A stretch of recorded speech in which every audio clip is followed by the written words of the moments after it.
பூர்ணாவின் குழந்தைய இன்றைக்கி பார்க்கும்போது எனக்கு வந்து I was very mood actually. அந்த குழந்தையுடைய காலை நான் தலையில் எடுத்து வச்சுக்கலாம்.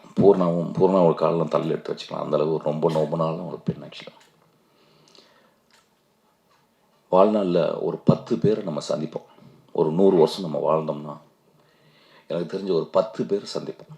அதுவும் பெண்களில் ஒரு 3 பேர் சந்திப்போம். அம்மா, தங்கச்சி, மனைவி, அதெல்லாம் தனி, மகள். அதுக்கப்புறம் வேற ஒரு மனுஷி ஒருத்தி வருவோம். அந்த மனுஷி வந்து நம்ம வாழ்க்கையில் வந்து ரொம்ப அன்பை கொடுப்போம். பூர்ணா அவ்வளோ அன்பு எனக்கு கொடுத்துருக்கான். நான் பூர்ணா பார்க்கும்போதெல்லாம் அப்படியே ஆச்சரியப்படும். ஐயோ, இவ வயிற்றில் அடுத்த வருஷம் பிறக்கணும், அடுத்த ஜென்மத்தில் இவ தான் எனக்கு அம்மாவாக இருக்கணும். அவ்வளோ நல்லவர். அதனால் வந்து நான் ஏதாவது சொன்னும்போது பூர்ணா என் படத்தில் இருக்கணும். அவரை பற்றி தப்பாலாம் பேசுவாங்க, என்னையும் பூர்ணா பற்றி. அப்படிலாம் கிடையாது. ரொம்ப மேன்மையான பெண் அவர். ரொம்ப மேன்மையான பெண். அவள் வந்து கல்யாணம் ஆகணும்னு சொன்னால் அப்படி சந்தோஷப்பட்டேன். கோவம் வந்துச்சு. ஐயோ, எவ்வளோ பெரிய ஆக்ட்ரஸ், இன்னும் ஒரு 5 வருஷம் நான் நடித்து தொலைச்சிருக்கலாமேடி நீ அப்படின்னு சொல்லியிருந்தேன். அவளை பார்க்கும்போது இன்றைக்கி வந்து பார்க்கும்போது எனக்கு அப்படியே சந்தோஷமாச்சு. அவள் கல்யாணம் பண்ணவோ அங்கே போயிட்டு துபாயில் போய் கல்யாணம் பண்ணியிருக்கேன். இங்கே இருந்தாலும் போய் அப்பப்போ பார்க்கலாம் ஆக்சுவலாக. ஒரு எக்ஸ்ட்ரானரி ஆக்டர்ஸ். அந்த ஆக்டர்ஸ்னால் எங்கேருந்து வருது அப்படின்னு நான் பார்க்குறேன். எங்கே ஒருத்தவங்க ஆக்ட் பண்ணுறாங்கன்னு பார்க்குறேன். இங்கிலீஷில் ஒரு டெஃபினேஷன் இருக்குது ஆக்டிங்க்கு வந்து, living truthfully in an imaginary சிச்சுவேஷன்றான். கற்பனையான ஒரு உலகத்தில் நீ நிஜமாக வாழணும், அதுதான் ஆக்டிங் அப்படின்றாங்க. அது எங்கே நிறைய பேர் ட்ரை பண்ணுறாங்க, நிறைய பேர்னால பண்ண முடியல. ஏன்னா ஏதோ ஒரு வகையில் மனசில் இருந்து இந்த சீனை நான் கரெக்டாக பண்ணிட்டேன்னா, இந்த சீனை வந்து சூப்பராக பண்ணிட்டேன்னா, இந்த சீன் பண்ணும்போது மூக்கு அப்படி ஆட்டிட்டேன்னா, உதற ஆட்டிட்டேன்னா ஆடியன்ஸ் கை தட்டுவாங்களா அப்படின்னு பார்க்குறாங்க. சில பேர் நடிக்கும்போது அப்படியே மறந்துடுறாங்க சுயத்தை. அந்த சுயத்தை மறக்கிறவங்க எல்லாமே ஒரு பெரிய ஆக்ட்ரஸ். அந்த மாதிரி சுயத்தை மறக்கக்கூடிய ஒரு ஆக்ட்ரஸ் வந்து ஒரு ஆக்டர் வந்து நான் பூர்ணாவை சொன்னேன். சவரக்கத்தை எழுதும்போது எங்கள் அம்மாவை எக்ஸாக்டாக அம்மா வச்சு தான் எழுதினேன். அவங்க மலையாளம் பேசுகிறவங்க, தமிழ் பேச வராது. அம்மாவுடைய ஸ்லாங் ரொம்ப ஸ்ட்ராங்கான ஒரு ஸ்லாங், ஒரு ஆக்சென்ட்டோட ஒரு ஸ்லாங், ஒரு காரைக்குடி ஸ்லாங். அது தம்பி போய் சொல்லி கொடுத்தான். 35 நாள் பூர்ணா ப்ராக்டிஸ் பண்ணிகிட்டே இருந்தான். அதுக்கப்புறம் அந்த படத்தினுடைய டப்பிங்கே நான் பூர்ணாவே பண்ண சொன்னேன். அந்தளவு ஒரு டெடிக்கேட்டட் ஆர்டிஸ்ட். அதனால் அந்த டெடிக்கேட்டட் ஆர்டிஸ்ட் எப்பயுமே கூட இருக்கணும். ஒரு பூ மாதிரி அவள் எப்பயுமே கூட எங்கள் லைஃப்பில் இருக்கணும். அதனால் என் தம்பியும் அவனும் எப்பயுமே அந்த மாதிரி. நான் இன்னும் உடம்புக்கு சொன்னால், நான் இன்னும் உடம்பு இன்னும் பரவாயில்லப்பா, நீ குழந்தை பத்துக்கு உடம்பு பெருசாக இருக்கும், இன்னொரு நாள் நீ ஒல்லியார்.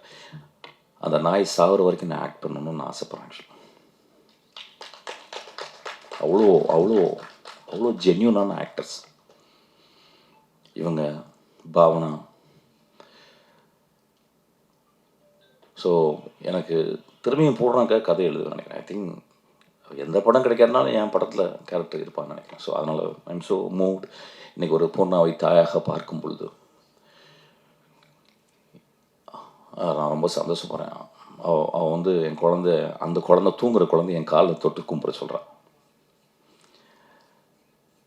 என் குழந்தையோட உன் குழந்தை நல்லா வாழணும்னு நான் கடவுள்கிட்ட வேண்டிப்பேன். பூர்ணா, எந்த நடிகைக்கும் கிடைக்காது. மிஸ்கின் சார் சொல்லிட்டாரு, உங்களை வந்து அம்மாவாக நினைக்க போகிறேன், வந்து பையனாக வந்து நீங்கள் பாருங்கன்னு. இப்போ அவர் பையனாக நினைச்சிங்கன்னா, அவருக்கு ஒரு அட்வைஸ் பண்ணிங்கன்னா என்ன அட்வைஸ் பண்ணுவீங்க? இதெல்லாம் அவர் சேஞ்ச் ஆகுன்னு நினைப்பீங்க? அவங்க வந்து அவங்களுக்காக வாழறது இல்லை. But I want him to live for him at least once அப்படின்னு நான் நினைப்பீங்க. Because you always think about others. His happiness அவங்க யோசிக்கிறதும் எனக்கு தெரியவே இல்லை. நான் ஒர்க் பண்ணுறேன் எப்போ எல்லாம் எனக்கு அவங்கள like I have worked with him, I know him. நான் ஃபோனில் பேசும்போதெல்லாம். So I told you recently also, like கல்யாணம் பண்ணிக்க சொல்கிறேன் ஆக்சுவலி. அவள் தான், வேறு ஒன்றும் இல்லை. இன்னொரு கல்யாணம் இல்லை. என் மனைவி இருக்காங்க, என் மகள் இருக்கா ஆக்சுவலாக. போதும். ரொம்ப அதான் சொல்கிறேனே, பூர்ணாவை பற்றி சொல்லும்போது புரியாது நிறைய. எப்படி ஒரு நடிகையை பற்றி இப்படி பேச முடியும்பாங்க. அது அவள் நடிகையே கிடையாது. என் வாழ்நாளில் மிக முக்கியமான ஒரு பெண் ஆக்சுவலாக வந்து. அவ்வளோ சின்சியராக சொல்லுவோம் ஆக்சுவலாக. ஏன் ஒரு கல்யாணம் கூட பண்ணிக்க மாட்டேன்றீங்கன்னா, இது பரிதாபம்லாம் ஒன்றும் இல்லைங்க. ரொம்ப சந்தோஷமாக இருக்குது. கல்யாணம் பண்ணுறாங்களே எவ்வளோ கஷ்டம்னு தெரியும்ல உங்களுக்குலாம். நான் வந்து சும்மா ஜாலியில் ஜிம்கானாவும் இருக்கேன் ஆக்சுவலாக. சரி போதும், இதோட முடிச்சுக்கலாம். நன்றி, வணக்கம். நீங்க வந்து ஜாலியா ஜிம்கான வந்து ட்ரெயின் போயிட்டு இருக்குது. அடுத்த சந்திப்புல சந்திப்போம். ஏமா இப்பதான் கொஞ்சம் சூடேறி இருக்கு, என்னமா அப்படி பண்ற நீ? பரவாயில்லையா? இல்லை, யூஸ்வல் என்னன்னா ப்ரெஸ் மீட்டில் கேள்வி கேட்டனா ரொம்ப பயந்து போய் ஐயோ என்ன பண்ண போகிறாங்க அப்படில. அதாவது எனக்கு தெரிஞ்ச முதல் படத்துலேருந்து அந்த நண்பர் தெரியும், முதல் படத்துலேருந்து இவங்கெல்லாம் பார்த்துக்கிறேன் ஆக்சுவலாக வந்து. ஸோ அதனால் எனக்கு கொஞ்சம் கூட பயம் இல்லை. தேர் அப்சல்யூட் ஸ்வீட் ஆர்ட்ஸ். கேளுங்க சார், ஒன்று 2 3 கேள்வி கேட்கலாமா? என்னம்மா உனக்கு பிரச்சனை? உனக்கு எனக்கு பிரச்சனை இல்லை. இல்லை, அடுத்ததுல நீ தான் காம்பியரா? இல்லை ஷோ படம் இருக்கு. சொல்லுங்க. அம்மா, மனைவி, சகோதரி இவங்களெல்லாம் காட்டணும் லைஃப்ல ஒரு பெண் இருப்பான்னு சொன்னீங்க. அது உண்மையும் கூட நிறைய பேர் இதுல அந்த மாதிரி உங்களுக்கு பூர்ணா இருந்தாங்க. அதாவது ஃப்ரெண்ட்லியா, அது வந்து எங்களுக்குள்ள லவ் அப்படிலாம் கிறிஸ்டன்ஸ்லாம் வந்து அப்படிலாம் இல்லை அப்படிங்க. இப்போ அந்த மாதிரி ஏன்னா இப்போ பூர்ணா கல்யாணம் ஆகி போயிட்டாங்க. இப்போ அந்த மாதிரி யார் இருக்கா உங்க லைஃப்ல? என் மகள் இருக்கா ஆக்சுவலாக, பயங்கரமாக லவ் பண்ணிக்கிட்டு இருக்கேன் அவள் ஆக்சுவலாக. மகள்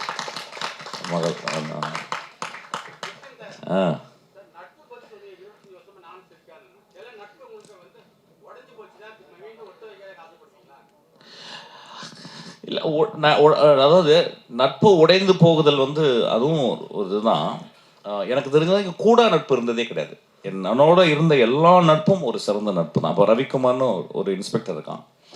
அவன் வந்து ஒரு வருஷத்துக்கு 2 தடவை தான் என்னை வந்து பார்ப்பான். 2 நிமிஷம் தான் பார்ப்பான், ஆனால் அவ்வளோ பாந்தமாக இருக்கும். அப்புறம் என் கூடவே ராஜுன்னு ஒரு நண்பர் இருந்தார், இன்னும் இருந்துக்கிட்டே இருக்கான். அப்புறம் ஜோயல்னு ஒரு நண்பர் தான் என் கூட இருந்தான். அவனும் ஸ்ரீகாந்த் மாதிரி தான் ஆக்சுவலாக. நடுவில் பிரிஞ்சு போயிருக்கான், ஆனால் நான் எப்பொழுதுமே அவனை நினைத்து கொண்டே இருக்கிறேன் ஆக்சுவலாக. அவனும் என்னை அப்படி நினைச்சுப்பான். கோவம் இருக்கும் அவனுக்கு, ஆனால் எனக்கு அவன் மேலே ஒரு துளி கூட எனக்கு கோவம் இல்லை. ரொம்ப நல்ல பையன், ரொம்ப என்னை நேசிக்கிற பையன் ஆக்சுவலாக. ஒருவேளை அவனுக்கு கோவம் வந்திருக்கலாம்ல, அந்த கோவத்தில் நியாயமும் வந்திருக்கலாம். ஏன்னா ஒவ்வொருத்தவங்க ஒவ்வொரு வெர்ஷனில் பேசுகிறாங்க. நட்பு பிரியும் போது என் வெர்ஷன் ஒன்று, அவன் வெர்ஷன் அப்படி பிரித்து பேசிக்கிட்டோம்ல, அப்படி கிடையாது. அதெல்லாம் மீறி அந்த நட்பு ரொம்ப அழகான நட்பு தான். என்ன பண்ணுறது சார், இப்போ தான் வருது, நான் அப்போவே முடிச்சிருக்கலாம்னு நினைக்கிறேன் ஆக்சுவலாக. இல்லை சார், நடிப்புன்றது வந்து ஒரு வருஷத்துக்கு 2 3 படம் பண்ணலாம் சார். காசு ரொம்ப கம்மியாச்சுன்னு நடிக்கலாம் ஆக்சுவலாக. நான் அப்படி தான் யோசிக்கிறேன். ஏன்னா நான் கேட்குற சம்பளம் கொடுக்கவே முடியாது ஆக்சுவலாக. ரொம்ப மோசமாக சம்பளம் கேட்குறேன் ஆக்சுவலாக. ஆனால் அப்பயும் இல்லை, துரத்தி கொடுக்குறாங்க ஆக்சுவலாக. ஆனால் ஒரு படமாக பண்ணிக்கிட்டே இருக்கும்போது இயக்குனராக ஒர்க் பண்ணும்போது என்னால் நினச்சி பார்க்கணும். இப்போ ஒன்றும் இல்லை, இப்போ வந்து ஒரு நம்ம விஷ்ணு விஷாலுடைய தம்பில் படத்தில் வந்து டைரக்டர் மிஷ்கினாவே நடிக்க ஒரு கதையை எழுதி என்னை கேட்டிருக்காங்க ஆக்சுவலாக. இப்போ அந்த படத்தில் டைரக்டராகவே நடிக்கிறேன். அது ஓகே, ஒரு 3 நாள் ஓகே. நம்ம விக்னேஸ்வரன் வந்து ஒரு 25 நாள் கேட்டான், என்னால் முடியலடா அப்படின்னு சொல்லிட்டேன். நானும் கொஞ்சம் சம்பளம் பெருசாக கேட்டேன், அதுவும் கொடுக்க முடியலனால மாட்டேன்ட்டான் போல ஆக்சுவலாக. வெரி ஸ்வீட் பாய் ஆக்சுவலாக. அந்த படம் பெரிய ஹிட் ஆகும், ரொம்ப இன்ட்ரெஸ்டிங்கான படம் அந்த படம் ஆக்சுவலாக. நான் மிஸ் பண்ணிட்டேன். பட் ஆனால் இப்போ விஜய் சேதுபதி ஒர்க் பண்ணிக்கிட்டு இருக்கேன், என்னால் நினச்சி கூட பார்க்க முடியல. அதுலேருந்து பிரிஞ்சு நான் கிட்டத்தட்ட வந்து அந்த ஸ்பாட்லேயே ஒரு வீடு எடுத்து தங்கிட்டேன் ஆக்சுவலாக.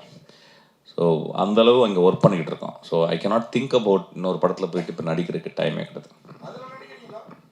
எதுலங்க? இல்லை, நான் விஜய் சேதுபதி படத்தில் நான் வந்து டேரக்டராக தான் இருக்கிறேன்.